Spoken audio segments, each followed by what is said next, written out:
Hi, thanks for joining me for this video. In this video, we're going to be talking about one of the most foundational concepts that I teach, and that is the three garden concept. Now, just think about it this way. You were born, and when you were born, your caretakers, your parents, your grandparents, whoever was raising you, was responsible for putting things into your personal garden. So how you felt about yourself, some of your life experiences, they built your garden with you. As you got older, when you hit your 2s and your 3s and your tweens and your teens, you started pushing those caretakers back. You started pushing back the teachers and pushing back your caregivers. And you wanted to be in charge of your own garden. What time you went to bed, what kinds of foods you ate, all the things that you enjoyed doing, the things you didn't like to do. You are managing your own garden. And so here you are, a grown-up, and you are married to somebody else. And sometimes we forget about the garden concept because we have this understanding when you get married, this person and this person join together to be one. And that is absolutely not true. There is no two becomes one. In my world, in the 5 seasons world, I really believe that 2 people become 3. You don't actually blend to be one person. You actually create an environment in which there are 3 independent units. So you have your own garden, right? This is your garden that you have had your whole life. Your parents are caretakers, your teachers, your coaches, all of your friends, all of your great experiences, all of your terrible experiences that scarred you and hurt you and scared you, all of it lives in your garden. And your partner has that exact same garden experience. And when the 2 of you come together in the relationship that you have, there is absolutely still a place for both of you to have independent gardens. And where the 2 overlap, it becomes the shared garden. So here's a diagram which we can look at to illustrate what this looks like. You have partner number 1 on one side and partner number 2 on the other side. You still have your independent garden.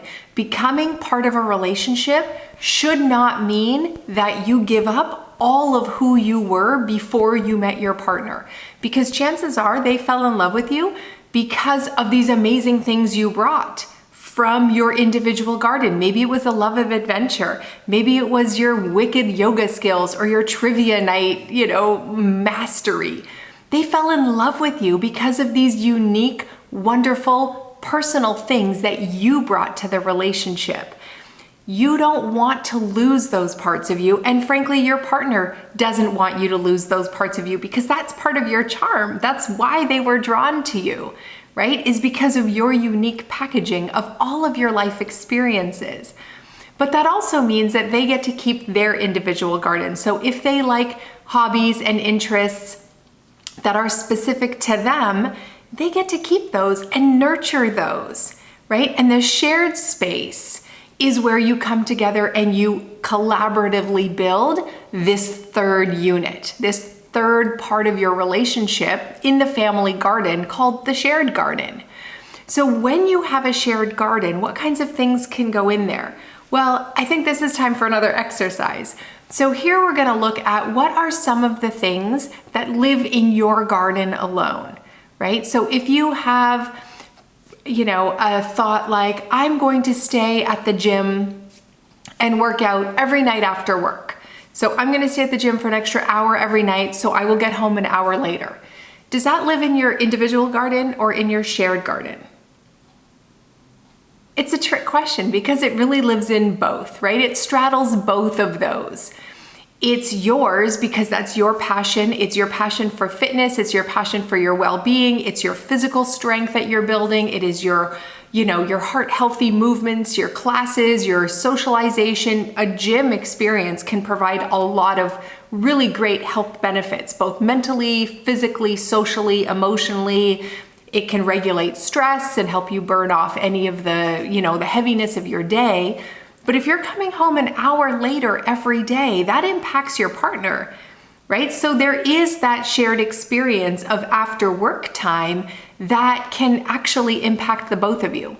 So if you have an ongoing relationship where you both are home at 6 o'clock to have dinner, but now from 5 to 6, instead of coming home, you are going to the gym and you won't be home until 7, that absolutely is a communication point for you and your partner to discuss. It doesn't mean you don't get to the gym, right? It just means that there is a piece of this that does live in the shared garden. Now, if your partner works from noon to 8 p.m. every night and there is no dinner at 6, dinner is at 8, then you going to the gym after work really just impacts you. So I want you to think about the decisions that you make in your day and really start to pinpoint, is this in my garden? Is this in their garden? Or is this in our garden? Now, this comes up a lot when you have somebody in a relationship and they say, I don't want my partner going out with their friends without me. Or I don't want them going to the gym. I don't want them going to the gym. I don't like it. I don't know what's going on over there. They shouldn't do that, right? They shouldn't do that at all. They need to stay here with me. And so when you put yourself in your partner's garden and start determining what gets planted and what kind of things gets removed, we need to talk about that because it really is not your garden to manage. They need to have their own space. They need to be their own person. They need to make their own decisions. They need to have flexibility and freedom in their life to do the things that they love. Because if they only do the things that you love, right, they will become a shell of a person because all of their passion will just wither up and dry up. The same way with you. If your partner says, no, I don't want you going out with your friends. I don't want you to go sailing. I don't want you to, join this golf club. I don't want you to do these things. I know you're really passionate about it, but no, I don't want that for you. They're in your garden, right? And so them having conversations about what you get to do in your personal garden, likewise, you having conversations about what they can do in their personal garden is really an overstretch. It's an overreach on your part. And we don't want that, right? Because think about what disconnection is. It is turning away from your partner. So if your partner says to you, I don't want you doing that. I don't want you hanging with those people, going to that activity, or going out to a movie with your friends. I don't want girls' night out, boys' night out, friends' night out. I don't want any of those things. I want you here with me. Then it really is shutting down your individual garden. You're abandoning your own individual garden and you're either living in the shared garden space or you're trying to carve out a little space for yourself in their garden, right? It's not your garden. You don't have those experiences and you don't have those passions, but you are abandoning your own garden to fit into their garden. That is utter disconnection for sure, but it really breeds this discontent, right? That you start turning away from your partner. And this is the kind of the beginning of the downward spiral into winter.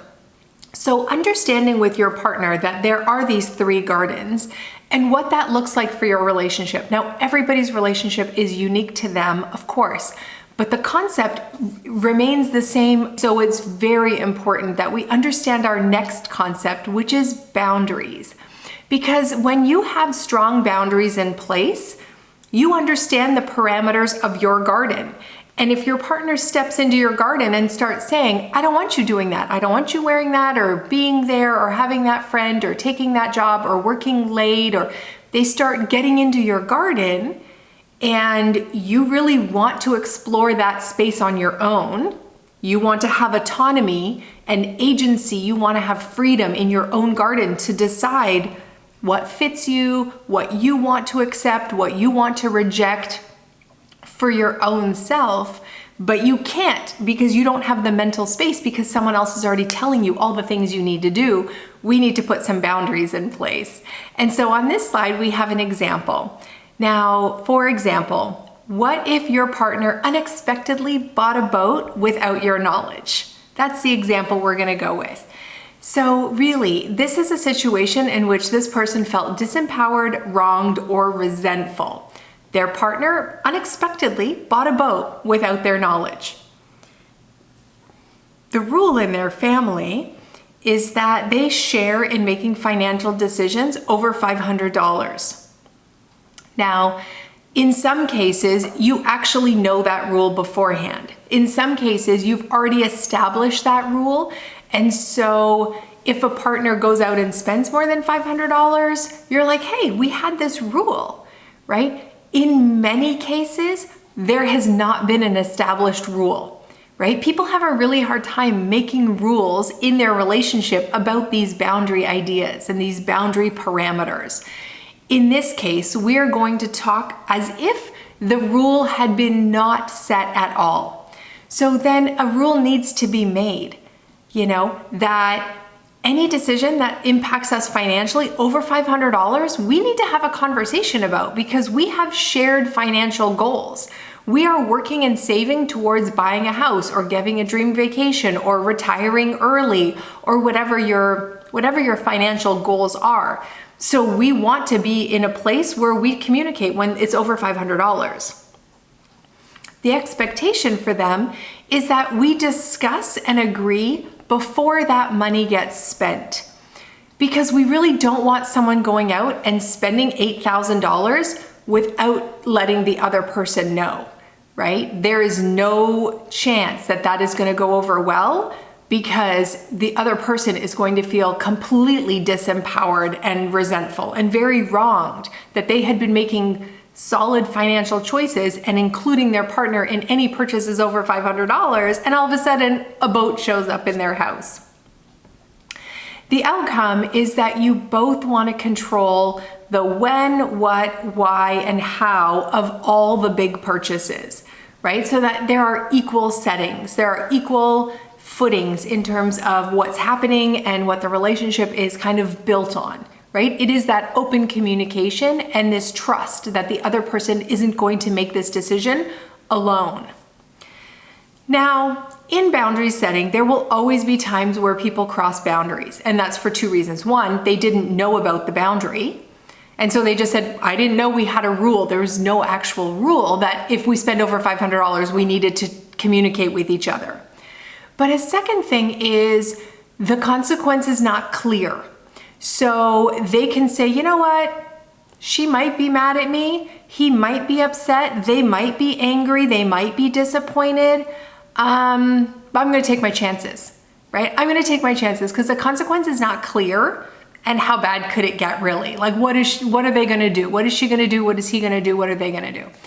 And so they don't know the consequence of the situation. And so they will break the rule or bend the rule, cross the boundary, however you call it, because the consequence is unclear.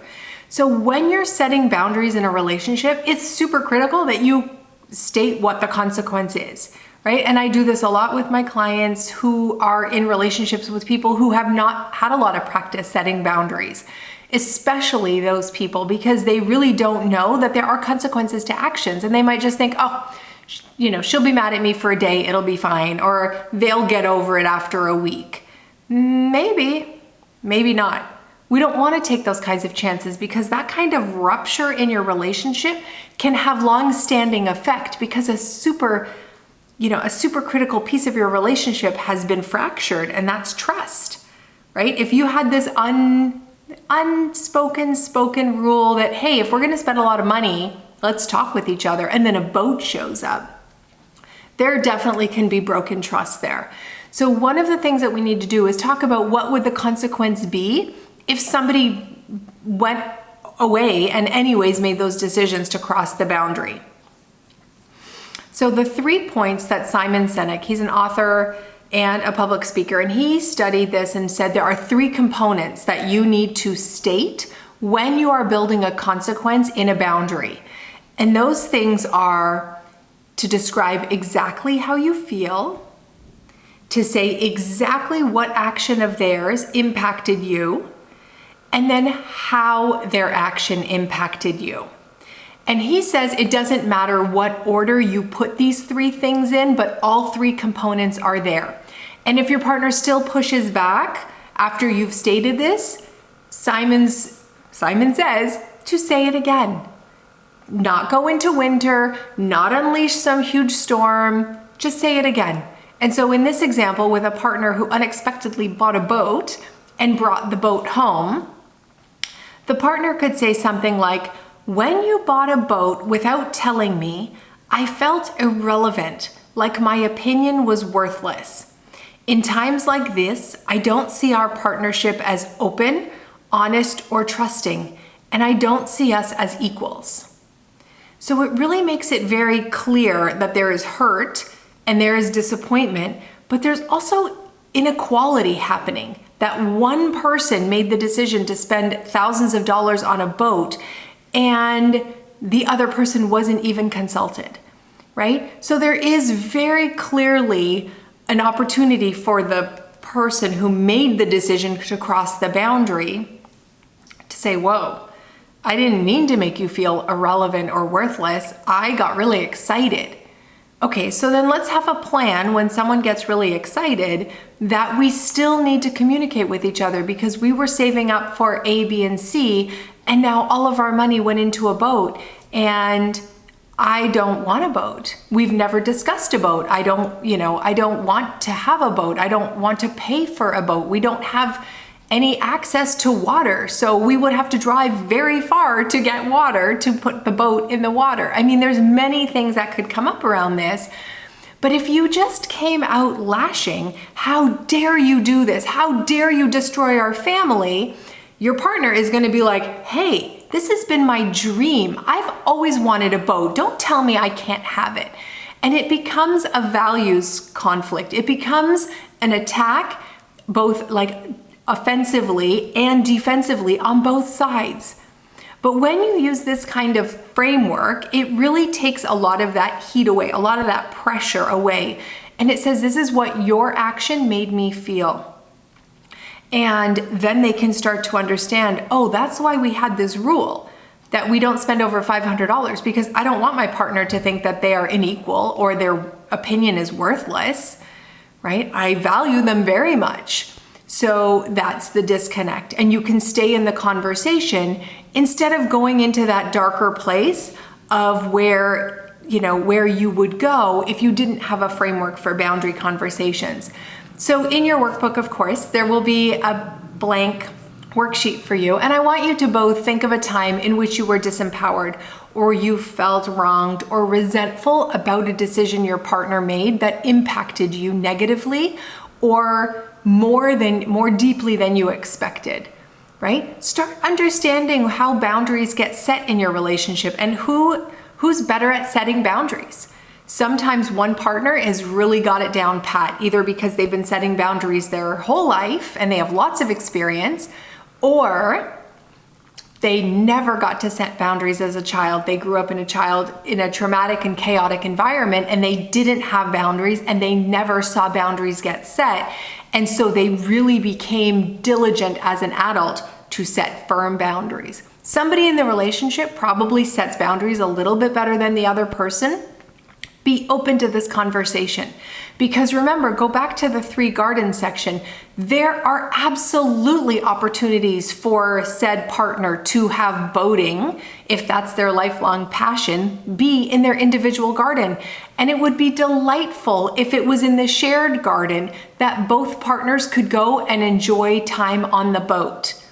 But just pushing it through by breaking a boundary, by spending money without having that conversation, if that's a family rule, really doesn't even get to the point that you can have a shared experience of enjoying the boat, because the distrust has already been planted in the seeds, right? Like they've already felt like, wow, I don't even matter in this relationship. They just go off and do whatever they want. So the boat itself wasn't the problem. The problem is that somebody else crossed a boundary. Now, it's important to speak about your boundaries so that you're not expecting your partner to mind read, because none of us can do that. So be open and honest about what are some boundaries. You know what? I really love sailing. I have dreamt about sailing my whole life. I really would love to buy a boat. We can't afford a boat right now. I know, but maybe I could do a timeshare or a co-ownership relationship, or maybe I can rent a boat one weekend a month and go and learn and, be a better skipper And that can be part of our savings as we go forward. So maybe, next year or next summer, we can look at picking up a small boat, because I think it would just be so amazing. And I would love to share that with you. But it's really always been in my heart. That's a very different conversation, right?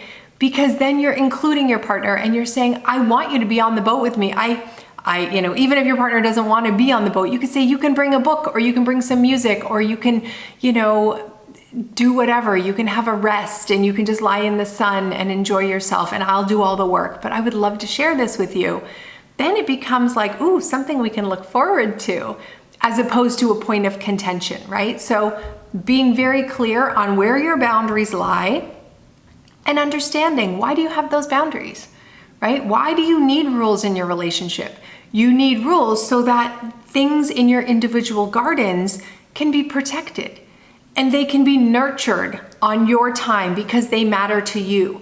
And if something in your individual garden does not matter to your partner, it doesn't mean you lose it.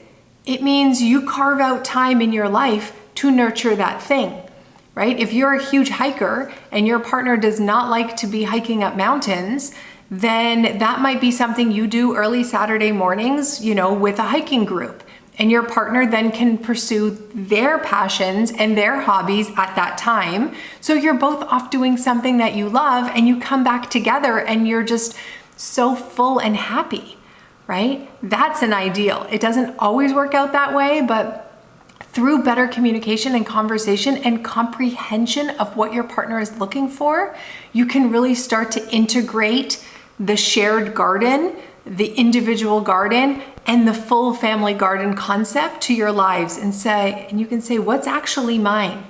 What's actually theirs? If I'm having so many finger pointing experiences and telling them what to do and what to wear and where to go, and I am in the wrong garden. I need to get back into my garden, right? And so that is just a way that you can start to see your relationship in a very different way.